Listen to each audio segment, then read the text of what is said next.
I have the pleasure now to introduce you to Judith Attamah. Judith Attamah is our runner-up from Ghana. Judith has a very innovative project in which she is linking interventions that will improve the ecological conditions under which cocoa is produced, and she's using that to actually be the source of supply for her production. And with that, I'm going to turn you over to Kristen, who is going to be making the presentation on behalf of Judith. Judith is standing by on WhatsApp, and she will be able to take your questions. So in a few moments, we will be starting with Judith's presentation. So thank you for your listening, and we look forward to receiving your questions once the presentation is over.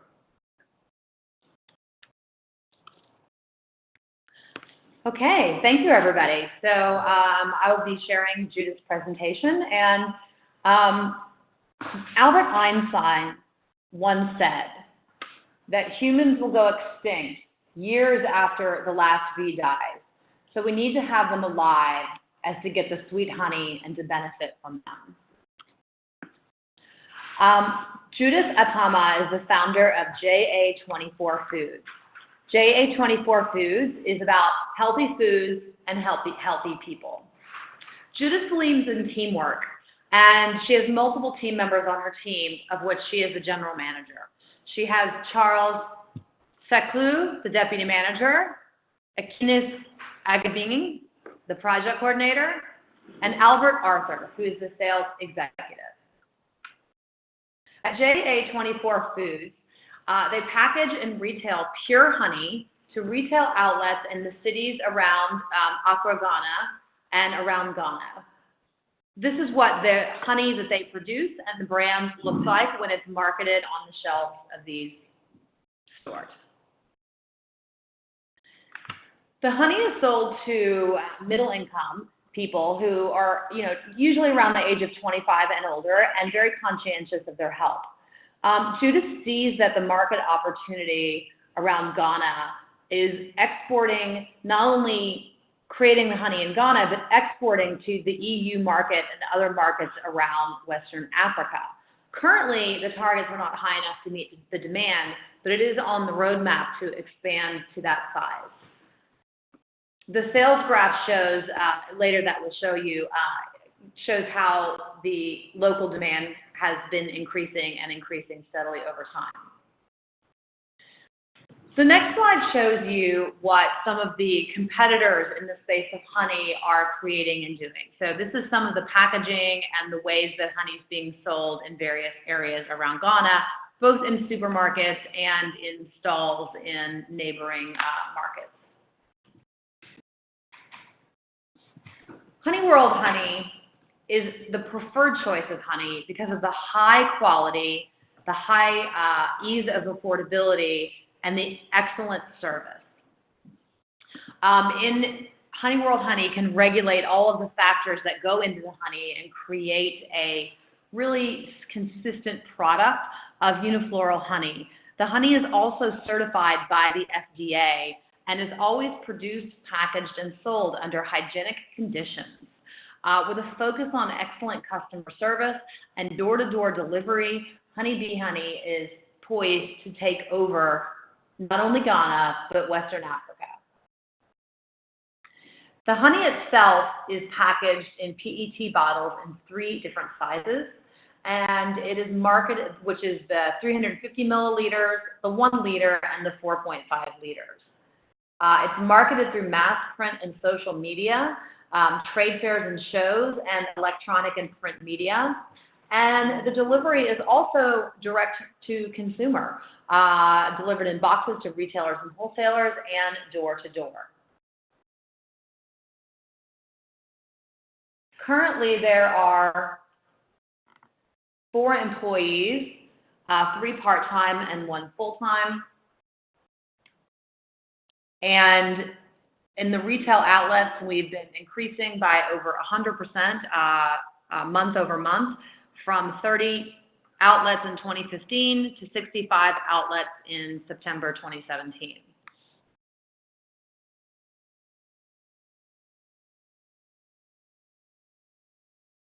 In terms of packaging, marketing, and distribution, sales have increased 500% from January to September as compared to the same period in 2015. The plans for ongoing growth and sustainability is to continue to increase production by 150% by increasing the number of production workers, employing more full-time employees, also intensifying the marketing of Honeyworld to widen coverage to other regions in 2017 so everybody starts to become familiar with the brand. One of the things that we've been working on is improving our packaging and also expanding into new products such as beauty soaps and honey, as well with some of those unique ingredients. Part of the role of the Global Leadership Coalition is to help entrepreneurs like Judith to look at their business in a way that helps and allows them to see what's working, what's missing, and what could be put in, with a heavy emphasis on speaking directly to the customers and finding out what it is that the customers want. One of the tools we employ is called the Business Model Canvas. So this is Judith's Business Model Canvas, and it talks about, this first screen here shows how she was thinking about her business at the beginning of the boot camp and before the internship, and thinking about who her customers were, what her product was like, and how she was going to continue to sell and be successful. At the end of the 4-month internship, you can see there's a lot more here in the Business Model Canvas. There's a lot more detail. The things that are highlighted are the areas that have been improved and increased, including the focus on working with rural cocoa farmers, really focusing intensively on beekeeping and honey creation, the packaging of the products as well, including the addition of the door-to-door delivery, all week and all year supply of that pure unadulterated honey. Judith conducted many interviews with prospective customers and started to create a really close connection with who those customers were and what they were looking to have in the product of honey. So this chart here shows the sales of the honey that has increased from January of 2015 versus where we are in 2016 today. So you can see in Ghanaian currency how rapidly we have expanded our market. This is looking at Ghana cocoa production from 2012 to 2016. And we're going to talk a little bit about beekeeping and how beekeeping is working. So as part of our business model, what we're doing is we're constantly breeding bees to increase production. We are introducing supplementary feeding of bees to help the quality and quantity of the bees. We're also reviewing prices of honey annually and incentivizing and motivating farmers to continue to allow us to have the bees on these local cocoa farms. Also implementing a scholarship scheme to introduce and reward farmers for producing the highest quality of honey and for doing a great job applying the best practices in beekeeping. And also, the company is participating in international fairs, looking to build up their contacts in terms of how to export to these international markets, understanding what the opportunities are, understanding what other types of products are being created out of honey, to be very knowledgeable about what's happening in the international space and what those opportunities are for the company to grow into. The projection from year 1 to year 3 in expected sales, expected gross income, and expected net income, as you can see, is increasing dramatically. And here you can see some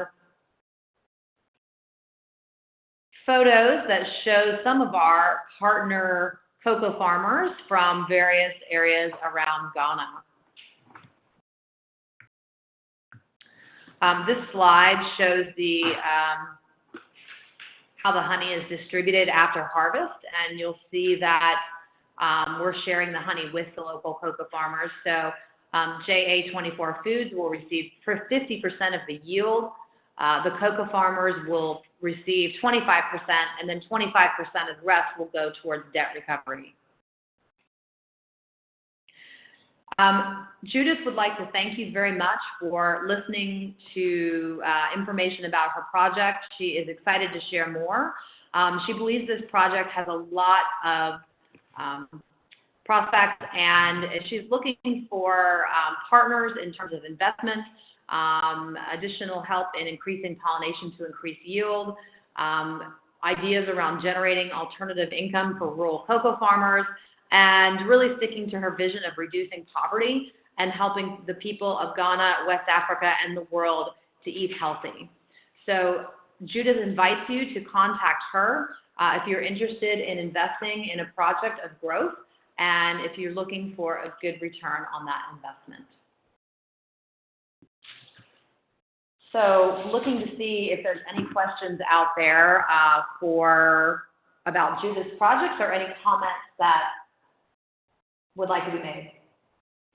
Okay, great. So while we wait to collect questions, I just wanted to say that yesterday we actually had a really great session which was introduced and presented by the Permanent Mission of Ghana to the United Nations.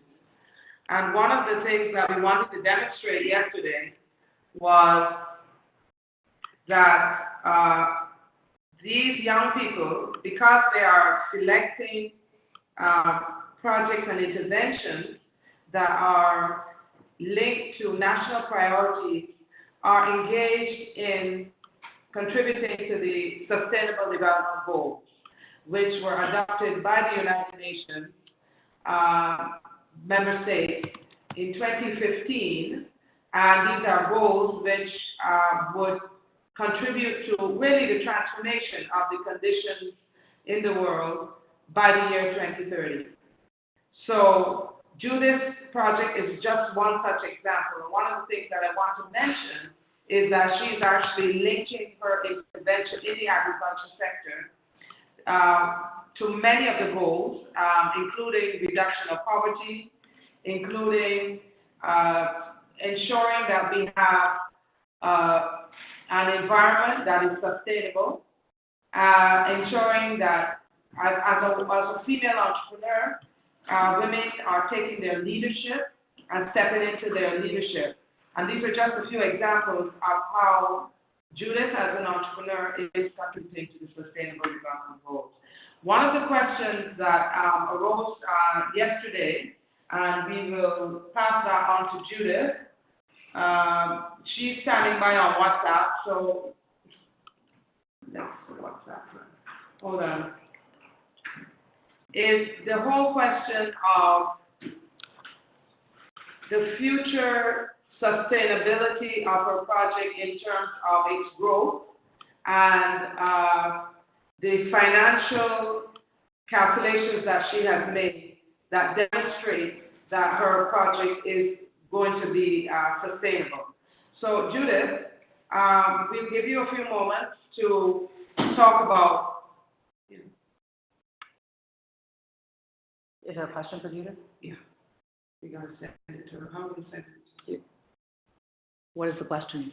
The question is, can she give a few comments about the financial viability of her project and the costing that she has done to demonstrate that her project is going to be viable and it's going to continue to grow. Okay, so what we're going to do is we're going to go ahead and send that question to Judith while we move into the next presentation, and we'll answer that question after the next presentation.